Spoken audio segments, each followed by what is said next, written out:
ఈరోజు మనిషికి ఉన్నటువంటి ఆజ్ఞలు ఏవైతే ఉన్నాయో, నీ దేవుడైన యెహోవాను నీ పూర్ణ హృదయముతోను, నీ పూర్ణ ఆత్మతోను, నీ పూర్ణ వివేకముతోను నువ్వు ప్రేమించాలి అనే ఆజ్ఞ మొదటిది.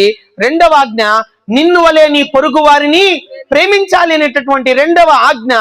ప్రియులరా, ఈ రెండు ఆజ్ఞలు ఎలా ఉంటాయంటే, ఈ రెండు ఆజ్ఞల్లో ఏదైనా ఒక ఆజ్ఞ తప్పిపోతే ఆటోమేటిక్ గా రెండో ఆజ్ఞ తప్పిపోయినట్లే.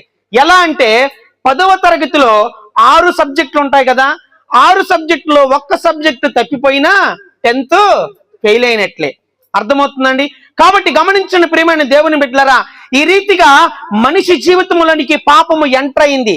ఈ రోజు మన జీవితంలోకి పాపము ఎలా ఎంటర్ అయింది అని అంటే ప్రియులరా, గమనించండి, ఒక మనుషుని ద్వారా లోకములోకి ఏమొచ్చిందంట? పాపం వచ్చిందంట. ఆదాము నుంచి పాపం అనేది మనకి సంక్రమించింది ప్రియులరా. అయితే వారికి ఇచ్చిన ఆజ్ఞల్లో వారు తప్పిపోయారు, మనకిచ్చిన ఆజ్ఞల్లో మనము కూడా తప్పిపోతా ఉన్నాం. నీ దేవుడైన యెహోవాను ఏం చేయాలంట?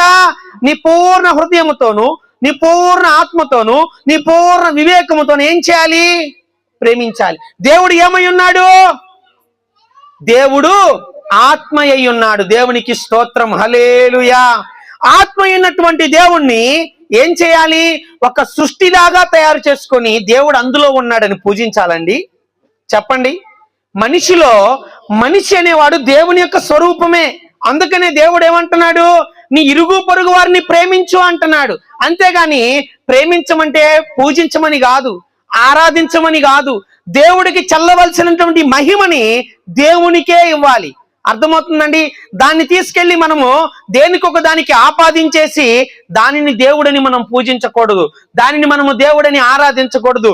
అలా చేసిన కారణాన్ని బట్టి ప్రియులరా, మన జీవితంలోకి ఏమొస్తుందో తెలుసా? పాపం అనేది వస్తుంది. పాపం అనేది వచ్చినప్పుడు ప్రియులరా, మరి ఆనాడు ఏ విధముగా అయితే దేవుడు అవ్వ ఆదాముల యొక్క పాపమును కప్పివేయడానికి ఒక జంతువుని దేవుడు వధించాడో, ఈరోజు లోకములో ప్రతి ఒక్కరు చేస్తున్నటువంటి ప్రతి పాపాన్ని బట్టి ప్రియులరా, యేసు క్రీస్తు ప్రభువారు పరమును విడిచి ఈ భూమి మీదకి వచ్చి ఆయన తనను తాను ఏం చేసుకోవాల్సి వచ్చిందండి?